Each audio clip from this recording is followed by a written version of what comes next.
So we're going to reset, of course, on Monday. Outgoing President Joe Biden, just before he skulked off into the sunset, preemptively pardoned many members of his own family, of course, the J6 committee, but he also pardoned preemptively Dr. Anthony Fauci and backdated that pardon to 2014. And here to discuss that and other matters, Naomi Wolf, the author of the Pfizer Papers, Pfizer's Crimes Against Humanity, and also co-founder and CEO of dailyclout.io. Naomi, welcome back. How are you? Good. And I so apologize. I was having a dramatic moment in Penn Station yesterday. I know, but it ends well, right? I understand you got your purse back. I got my purse back. The city may be working again, at least from my little experience of responsive police and no one having stolen my stuff. That's wonderful. I apologize to your audience for having had to. Not at all. That is, many of us can relate. That absolutely, it's that sinking feeling in your stomach when your wallet or your purse is gone. It's not always just the money. The money's important, obviously, but it's all of the ID, and it's just a headache. So it ended well. Thank God for that. All right. So let's pick up where we left off. I was asking you about the pardon, the preemptive pardon of Dr. Anthony Fauci. So everything I say to some extent is speculative before 2017, but we know that in 2017 it became illegal to do, and meaning also fund, gain-of-function research. And we know from the investigation that many of us have done of Dr. Ralph Baric and Peter Daszak and the funding of EcoHealth Alliance and the Wuhan lab, that the NIH and NIAID under Dr. Fauci funded gain-of-function research, and that he was lying to Congress, which is itself a felony, I believe, when he told Senator Rand Paul that he hadn't funded gain-of-function research. It was a flat lie. And in fact, I found a really interesting convention in 2017, as I recall, in which Dr. Baric was presenting, and the topic was gain-of-function research. He was presenting his work funded by the NIH as gain-of-function research. So we know that there are multiple crimes there that have been wiped out by this pardon. What's very interesting is going back to 2014. So that would suggest that there are crimes of which we are not even aware. And there have been accusations of criminality going all the way back to the AIDS era with a number of people, including Celia Farber. And I can't assess these claims, but it certainly seems of a package, with his later activity. Her charge, and other people believe this too, is that Dr. Fauci killed many people in the AIDS crisis because surprise, surprise, the medication was more toxic than the disease. Right. I'm not intimate with the details of how presidential pardons work, but do they only cover federal crimes? In other words, could a state attorney general, for example, still prosecute Anthony Fauci? It's my understanding, and I'm not a lawyer, but Children's Health Defense did a piece about this. It's my understanding that Fauci can still be prosecuted by state attorneys general, and in every one of the 50 states, there are people who have been harmed, if not murdered, by his actions. And in addition, civil charges can be laid by anyone. In our own litigation against Pfizer and against the White House, President Biden, Dr. Fauci, our lawyers have identified a number of crimes in our litigation. I don't know if, other people who bring civil actions would, lay similar accusations, but fraud, I see trafficking. I did a piece about Yale, which gets more money from NIH than it does from tuition. And Yale compelled its undergraduates to get a booster, tested on 8 mice, but exempted the administration and the faculty. And these are healthy young men and women, right? And so I looked up the definition of human trafficking in Connecticut. And that's literally the definition of trafficking. You don't even need to move someone from one place to another to traffic them. You need to get a benefit from them by fraud or coercion or force. And, totally trafficking. Our lawyer has seen RICO violations in the mandates, which of course Dr. Fauci supported and encouraged, but lots of fraud. And fraud is false advertising is one that many states attorneys general are seeing, claims that were made that this injection was safe and effective when it wasn't. And there are even 8 people who died in the trials, Pfizer trials, as revealed in our book, the Pfizer Papers, and their deaths were illegally not reported to the FDA in the pursuit of the emergency use authorization. And they got the EUA by not reporting the deaths in a timely way. But some of those are Americans. And so those attorneys general could arguably bring criminal charges against Dr. Fauci for, gosh, what would that be? Concealing a negligent homicide. Right. Amazing. So in the meantime, even though he's been pardoned, he could still be subpoenaed, appear before a committee hearing in the Senate or the House, and questioned. And this time he wouldn't be able to plead the Fifth, right? Because he can't use the Fifth to shield himself from prosecution because he's been pardoned. Is that accurate? That's what my husband, Brian O'Shea, who is always accurate, told me, but I have not checked it for myself. And are we hearing about more hearings scheduled?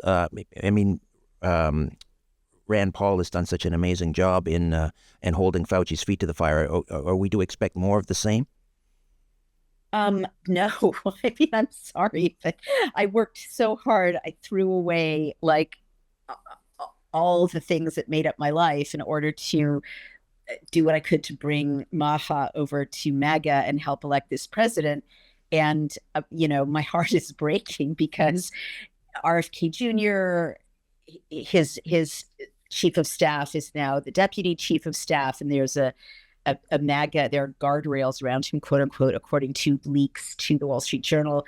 There was an announcement yesterday. I can't believe I'm loyal opposition in less than 3 days, but there was an announcement by Larry Ellison of Oracle that they're, big, gigantic investment in mRNA cancer vaccines, which I can tell you from looking at the 450,000, many of them, pages in the Pfizer documents, there is no way mRNA doesn't disrupt cells and every organ in the human body, especially because it's encased in lipid nanoparticles.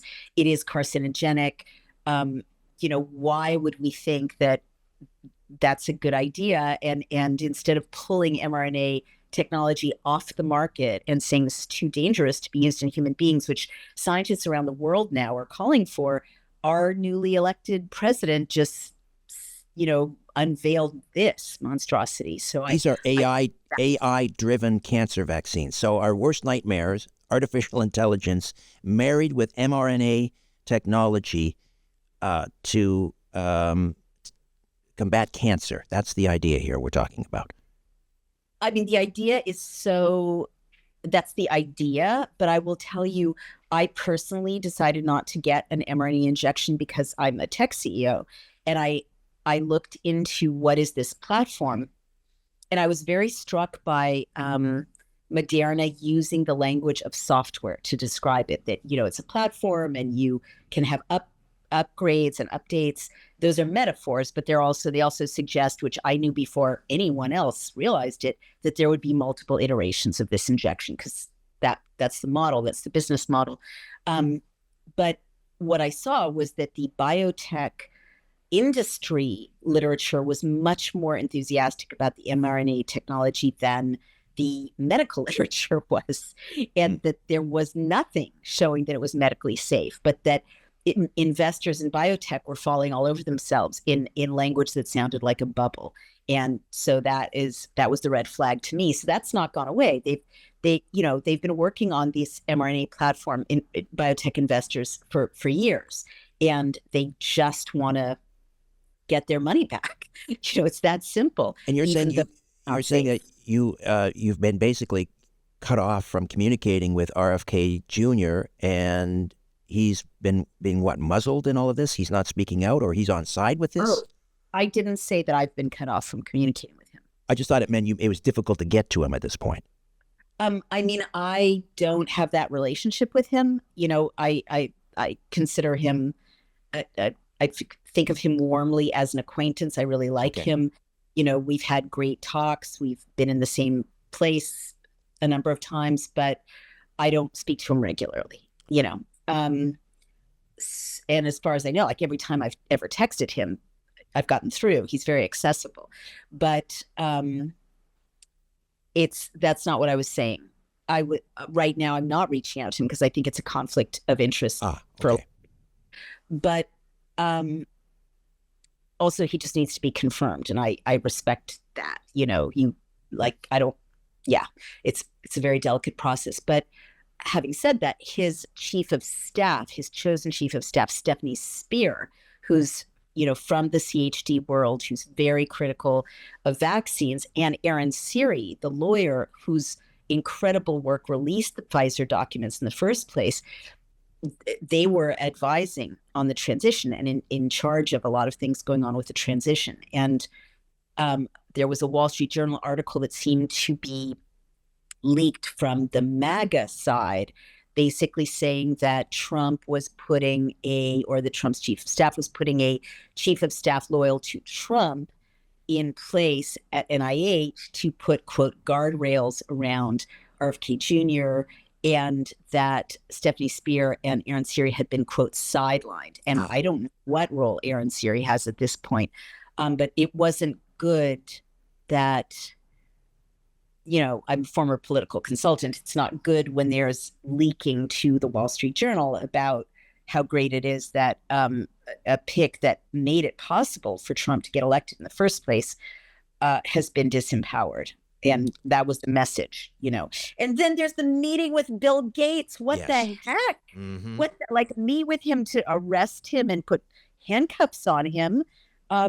So this is, very troubling. I hope it's a long game. I hope it's three-dimensional chess. But it to me, it looks like a 78-year-old guy used MAGA. I can't believe I'm saying this already, but used MAGA to get elected and is doing everything he can to keep the money flowing from these pharma companies and from these vaccine manufacturers and from big tech. Yeah. Let's hope that this is a case of keeping his enemies closer with Bill Gates. But like you, I was, and a lot of people are very concerned about Bill Gates being invited to Mar-a-Lago and having a 3-hour dinner or whatever it was. Yeah, we'll have to follow that closely. We'll have to follow the $500 billion Project Stargate very closely to build AI infrastructure in the AI as it applies to AI-driven cancer vaccines. Also very troubling. Think about AI. AI requires data. That's what it eats. It inhales data. And that's how it learns. Whose data have these big tech guys been slavering for? Our medical data, right? That's why they've been attacking HIPAA, the vaccine passports, all of it. It's so valuable. So what happens when you've got a personally targeted, what do you need for someone to create a personally targeted vaccine? All your fucking medical data. I'm so sorry. I'm sorry. Gotta all right, that's all right. We apologize. That's okay. We apologize, listeners, for that. I beg your pardon. I'm so sorry. I don't usually do that. I sincerely apologize, but that is what that conundrum is, right? You need to hand over your medical blueprint, basically, that's unique to you in order to create the database of your personal, cancer vaccine. If you ever get cancer, that's just a pretext. It's like stone soup just to get everyone's medical data. And that thus track us, everywhere we go, and be able to give or withhold life-saving treatments based on our social credit score. It's so dystopian. It's so bad. People really don't understand yet how bad that is. But I've gone over time, and I've also used obscenity, so you can cut me off. But the good news is you got your purse back. Yeah, I knocked out of 1,000 here. Very troubling, this whole AI-driven cancer vaccine business. We're gonna talk more about it very quickly. How do we get a copy of the Pfizer papers? Thank you so much. Go to Amazon and you can order it right there. That's the best place to order it from. And you can also find all the reports for free on our website, dailyclout.io, like Indian Ocean. All right, Naomi, thank you. We'll get you back on and talk more about the Pfizer papers as well. Thank you so much. Thank you so much. Bye-bye. Bye-bye. Hey, this is Richard Syrett. Welcome to my YouTube channel. Don't forget to like and subscribe.